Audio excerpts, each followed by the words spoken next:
Hey guys, स्वागत है आपका बैश स्क्रिप्टिंग फॉर बिगिनर्स के एक नए वीडियो में। और जैसा कि आप मेरी स्क्रीन पर देख पा रहे हैं, आज हम बात करने वाले हैं डिबगिंग के बारे में। तो वीडियो में आगे बढ़ने से पहले मैं रिक्वेस्ट करना चाहूँगा कि if you have not subscribe my channel तो काइंडली इसे सब्सक्राइब कीजिए। So without further ado let's understand how to debug. तो सबसे पहले तो हम बात करेंगे आज की डिबगिंग होता क्या है, उसके बाद डिबगिंग करते कैसे हैं, टर्मिनल में एडिट कैसे करते हैं हम वो भी देखेंगे। डिबगिंग के हमारे पास क्या क्या ऑप्शंस होते हैं हम उनके बारे में भी बात करेंगे। डिबग मेथड क्या होता है, उसे कैसे लिखते हैं, उसका यूज़ कैसे करते हैं वो भी बात करेंगे। तो चलिए समझते हैं डिबगिंग क्या होता है। तो डिबगिंग जो होता है कंप्यूटर प्रोग्रामिंग में विकिपीडिया के अनुसार एक प्रोसेस है जिसमें हम सॉफ्टवेयर डेवलपमेंट में यूज़ करते हैं इसे। इस प्रोसेस में हम क्या करते हैं, कोई भी बग आया है, बग का मतलब हो सकता है आपका डिफेक्ट आया है या कोई प्रॉब्लम आई है, और उसको ठीक करने के लिए जो भी प्रोसेस है उसको with in computer program software और सिस्टम्स में जो आता है उसे हम फिक्स करते हैं। तो उस फिक्स करने के प्रोसेस को डिबगिंग कहते हैं, जिसमें हम पता लगाते हैं कि क्या गड़बड़ है हमारे प्रोग्राम में, और वो किसी भी चीज़ में हो सकती है, आपके सॉफ्टवेयर में हो सकती है, सिस्टम में हो सकती है, उसको हम रिजॉल्व करते हैं। तो ये आपका डिबगिंग कहलाता है। फिर हम बात करेंगे एडिटिंग इन टर्मिनल। तो टर्मिनल में एडिट बहुत सारे सॉफ्टवेयर से कर सकते हैं, जैसे कि आपका वी एडिटर, वेम एडिटर होता है, फिर आपका नैनो एडिटर होता है, बहुत सारे होते हैं। इसमें बाय डिफ़ॉल्ट वी आई पड़ा हुआ है, और नहीं होगा तो आप उसे इंस्टॉल भी कर सकते हैं। इसमें पड़ा है तो हम उसी का इस्तेमाल करेंगे आज। फिर हम डिबगिंग के ऑप्शंस के बारे में बात करेंगे कि क्या क्या ऑप्शन है हमारे पास अगर हमें डिबगिंग करनी है। तो सबसे पहले हम बात करेंगे shebang bin bash hyphen X, exactly same है अगला, या तो फिर हाइफन वी और हाइफन एक्स वी, आप इसको साथ में भी इस्तेमाल कर सकते हैं। अगर आप सेपरेटली इनकी बात करेंगे तो हाइफन एक्स का मतलब होता है एक्स ट्रेस या फिर एग्जीक्यूशन ट्रेस।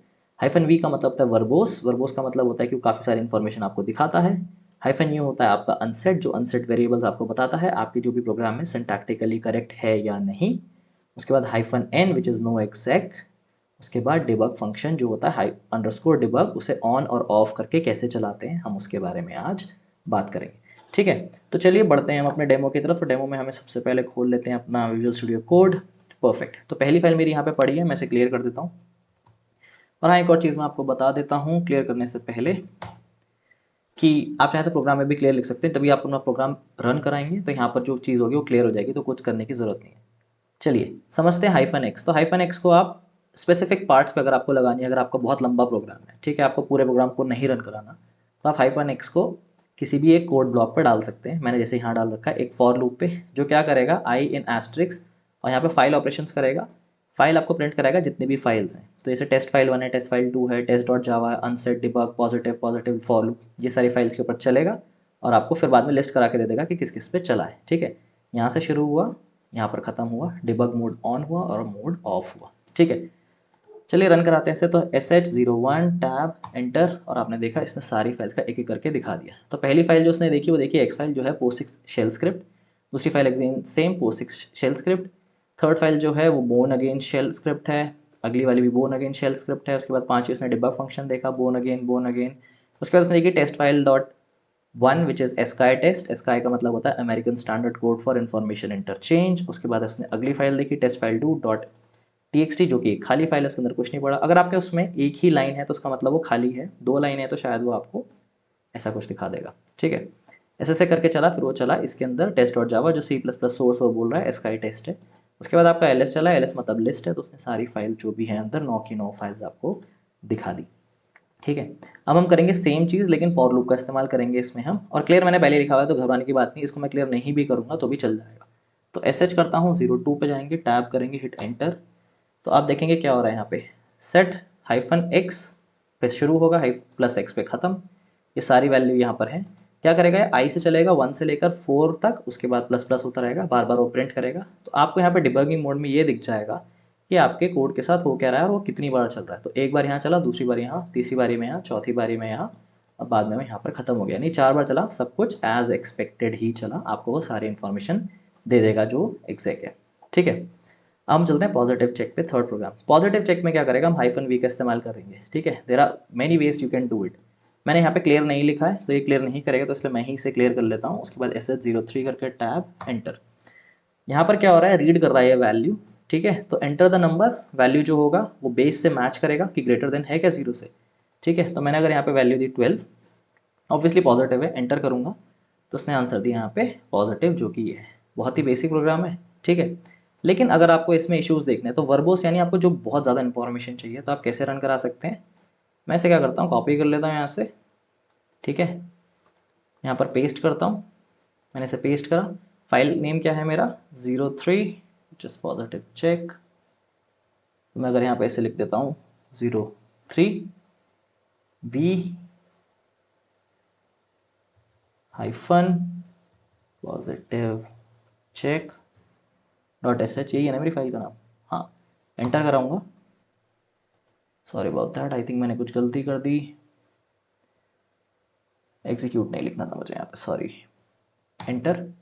तो वो आपको पूरा रन करके ये दिखाएगा और फिर चेक करेगा कि यहाँ पे ऐसी तो कोई फाइल और डायरेक्टरी है ही नहीं, ठीक है। तो इसका मतलब मैं कुछ गड़बड़ कर रहा हूँ। सबसे पहले तो मैं पॉजिटिव चेक चेक कर लेता हूँ। ओके ओके, मैंने क्या गलती करी है, मैंने पी जो है वो बड़ा नहीं लिखा, ठीक है। चला वो पूरा प्रोग्राम। यहाँ पे मैं इसे एक बार क्लियर कर देता हूँ, ठीक है, क्लियर कर देता हूँ और उसके बाद फिर से रन कराता हूँ। पूरा प्रोग्राम रन करा उसने, विच एलियास इवैल विच डिक्लेयर जो भी है सब कुछ आया। पहली जो वैल्यू उसने यहाँ से उठाई, यहाँ से प्रिंट करी, उसने वैल्यू यहाँ पर दी। आप इसे यहाँ से हटा भी सकते हैं, कोई प्रॉब्लम नहीं है। एंटर द नंबर, वैल्यू जो है, तो वैल्यू मैं यहाँ क्या एंटर कर रहा हूँ, अगेन सेम ही चीज़ करूँगा, 12 करता हूँ। तो वो पूरा प्रोग्राम पढ़ा कि मतलब क्या हुआ है कि तुम्हारा कोड कहाँ कहाँ गया, बेस 0 में गया, उसके बाद ये उसने देखा, फिर देखा पॉजिटिव या नेगेटिव नहीं है, उसके बाद उसने आंसर में पॉजिटिव दिखाया। तो वर्बोस आपको सारी इन्फॉर्मेशन दिखाता है। वर्बोस का एक्चुअल जनरल मीनिंग भी यही होता है कि वो सारी इन्फॉर्मेशन आपको दिखाता है, ठीक है। बढ़ते हैं पॉजिटिव चेक की तरफ। पॉजिटिव चेक में क्या है हमारा, हम क्या कर रहे हैं यहाँ पे, मैं इसको सेव, ये वाली चीज़ यूज़ कर लेंगे हम, एक्चुअली इसको सेपरेटली भी रन करा सकते हैं। मैं यहाँ पे पेस्ट कर लेता हूँ इसको, यहाँ पर मेरा 4 हो जाएगा शायद, तो 4 में से कर देता हूँ। लेकिन यहाँ पे मैं क्या कर रहा हूँ, n करा रहा हूँ, ठीक है, n होगा। तो प्रोग्राम मेरा क्लियर हो जाएगा क्योंकि यहाँ पे मैंने क्लियर ऑलरेडी लिखा हुआ है। तो ये क्या करता है, ये चेक करता है कि आपका प्रोग्राम जो है सिंटैक्टिकली करेक्ट है या नहीं है। तो n का काम इतना ही होता है, वो चेक करता है, ठीक है। मैं यहाँ क्या कर रहा हूँ, नंबर रीड करा रहा हूँ। सेम चीज़ है वैसे ही, पॉजिटिव और नेगेटिव, बस वो ये देखेगा मेरा जो प्रोग्राम है वो सही चल रहा है कि नहीं चल रहा। अब अगर मैंने इसे एंटर कराया तो आपसे वैल्यू पूछ रहा है, तो मैंने डाली वैल्यू 12। पूरा पढ़ा उसने प्रोग्राम और दे दी पॉजिटिव वैल्यू, जितना भी आपने प्रिंट करा था वो उसने सारा दे दिया। पर अगर आपका प्रोग्राम जो होता वो होता गलत, यानी उसमें सिंटैक्टिकली कुछ इशू होता, तो चीज़ें कैसे काम करती। एक और तरीका दिखाता हूँ मैं आपको। अगर मैं करता हूँ इसे SH0, प्रोग्राम नंबर मेरा 4 है, टैब एंटर, यहाँ पर एंटर हुआ 12 पॉजिटिव। उसने मुझे ज़्यादा इन्फॉर्मेशन दिखाई नहीं क्योंकि मैंने उसको वैसे चलाया ही नहीं, ठीक है। तो अभी अगर मैं यहाँ पर चेक करूँ कि मेरा प्रोग्राम सिंटैक्टिकली करेक्ट है या नहीं है, क्योंकि नहीं है अब, ठीक है, और मैं इसे रन कराऊँ तो अभी एंटर नंबर दिया, अब बोल रहा है कि वो सिंटैक्स एरर आया है। तो ये तो एग्जीक्यूट करने के बाद आया ना मेरा एरर, तो यही चीज़ तो मुझे नहीं चाहिए। तो अब मैं क्या करूँगा, इसे इससे रन करूँगा, सॉरी -v की जगह मैं n करूँगा, और ये मुझे पहले ही बता देगा कि सिंटैक्स एरर जो है। तो यानी मुझे प्रोग्राम एग्जीक्यूट करने की ज़रूरत भी नहीं पड़ी, मैंने बस -n के थ्रू देख लिया कि मेरे साथ इशू है या नहीं, ठीक है। तो पिछले वाले कोड में जो हमने किया था उसमें यही गड़बड़ हो रही थी।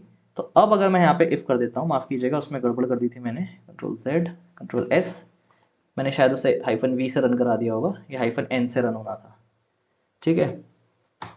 तो देखा उसने कोई रिजल्ट नहीं दिया यहाँ पे।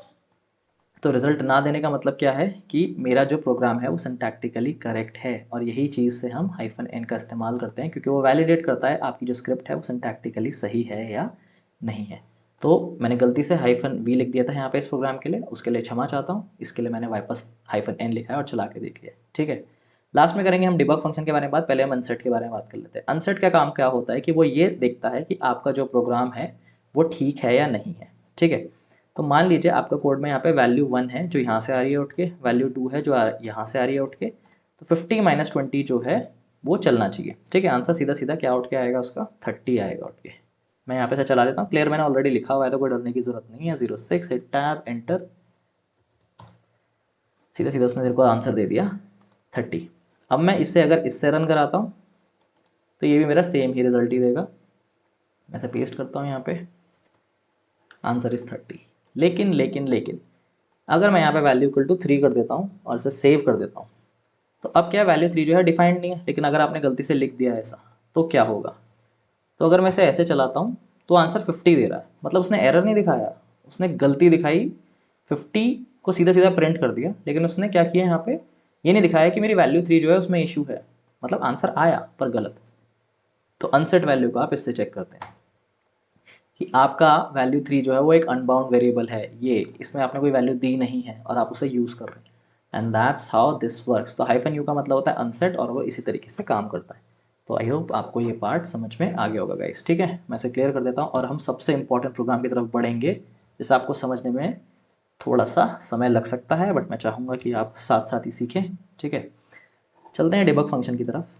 डिबग फंक्शन में क्या होता है, दो तरीके से काम करता है, एक ऑन होता है एक ऑफ होता है। हम पहले ऑन पे बात करेंगे। तो ये हमने एक तरीका है जिसके थ्रू हम पूरा प्रोग्राम डिबग कर सकते हैं। मैंने खुद का फंक्शन बना लिया जिसका नाम है डिबग और इसे ऐसे लिख लिया है। अब मैं इसके अंदर क्या कर रहा हूँ, डिबग को देख रहा हूँ कि वो ऑन है या नहीं है, ये कंडीशन मैच होगी तभी मेरा आगे बढ़ेगा, नहीं तो ये बहुत ही बेसिक रिजल्ट देगा। पहले मैं आपको ऑफ में चला के दिखाता हूँ ताकि आपको पता लगे कि रिजल्ट कैसे देता है। सिंपल रिजल्ट दे रहा है फाउंड इन दिस फाइल, उसके बाद 2+3 जो है उसने क्या किया, पेस्ट करके दे दिया, सीधा सीधा मेरा आंसर दे दिया। ए की वैल्यू 2 है, बी की वैल्यू 3 है, दोनों को सी को उसने ऐड किया, उसके बाद उसने क्या करा, एको करा दिया कि इसका आंसर जो है वो आ रहा है 5। बहुत बेसिक चीज़ है, ये चीज़ चली इसमें। अब देखते हैं क्या होता है। अब मैंने क्या करा, यहाँ पे से ऑन कर दिया क्योंकि मुझे डिबगिंग में देखना है क्या चल रहा है मेरा। तो डिबगिंग जब आप इसमें करेंगे तो उसको करने के लिए क्या करना पड़ेगा आपको, मैं क्या करता हूँ यहाँ पे, एक सेकेंड इसको ज़रा सा पीछे कर देते हैं, ठीक है। अब यहाँ पे ऑन है, सेम प्रोग्राम रन करेंगे हम। क्लियर नहीं है तो मैं पहले से क्लियर कर देता हूँ, आई थिंक क्लियर जो है जिससे वो सही रहेगा। अब मैं सेम प्रोग्राम रन कराऊंगा। अब आप देखिए क्या हुआ, पहले वो क्या कर रहा है, रीड कर रहा है फाइल को, ठीक है। उसने रीड करा फाइल को, उससे मिला फाउंड इन 05 डेबन sh फाइल, तो यानी ये जो मेरी फाइल है इसमें उसे मिल गया। अब वो क्या कर रहा है, एको रीड कर रहा है फाइल्स को, ठीक है। फॉर आई इन एस्ट्रिक्स जो भी है उसने यहाँ से उठा के प्रिंट करा फाउंड इन $i फाइल, तो यहाँ पर उसे मिल गया।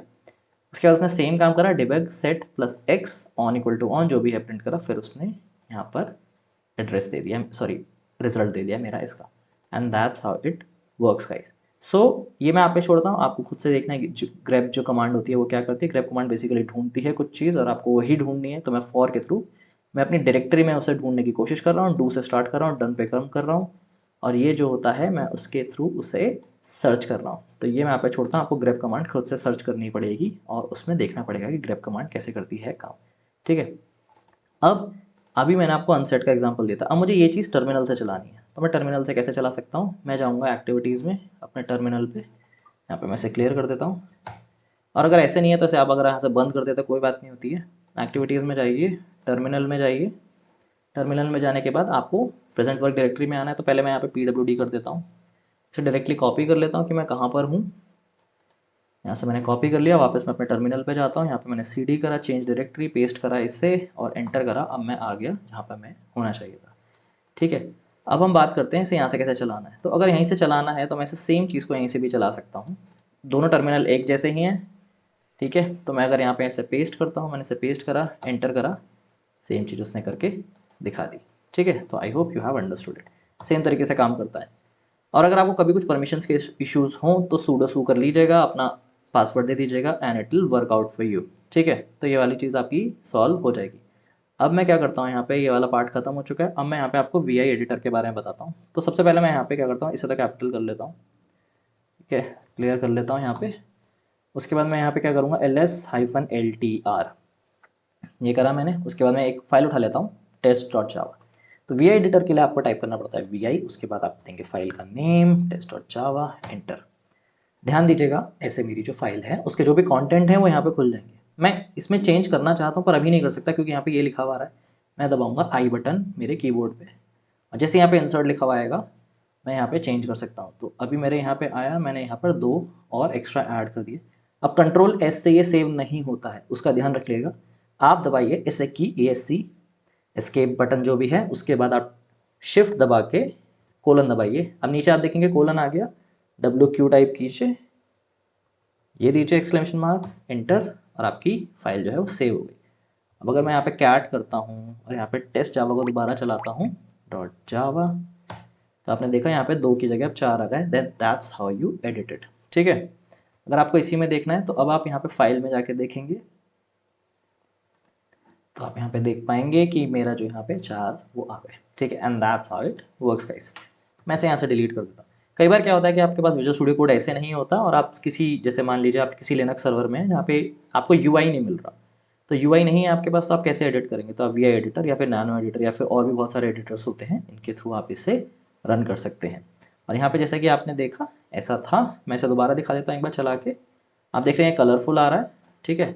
ये आप कलरफुल बनाना कैसे, ये आप खुद से सीख सकते हैं कि ये कलरफुल कैसे बनाना है। ये वाइट आता है बाय डिफ़ॉल्ट, आप चाहें तो उसका कलर चेंज कर सकते हैं। अगर आपको कुछ चेंज नहीं करना है तो ऐसे, तो उसमें दोबारा से मैं आई दबाता हूँ, ऐसे दबाता हूँ, WQ, मुझे कुछ सेव नहीं करना है, वापस चला गया और मेरे को कुछ नहीं करना। अब इसे क्लोज कर देते हैं। सो आई होप ये चीज़ें आपको समझ में आएंगी guys. The only thing is आपको डिबग फंक्शन बहुत अच्छे से समझना पड़ेगा कि किस तरीके से काम करता है, क्या हो रहा है यहाँ पे। बाकी सारी चीज़ें तो बहुत ईजी है, इसे चला के देखिए, समझने की कोशिश कीजिए। कुछ भी नहीं समझ में आ रहा है, feel free to comment below और हम उसे एड्रेस करेंगे। सो थैंक्स गाइस, और मैं मिलता हूँ आपसे नेक्स्ट वीडियो में।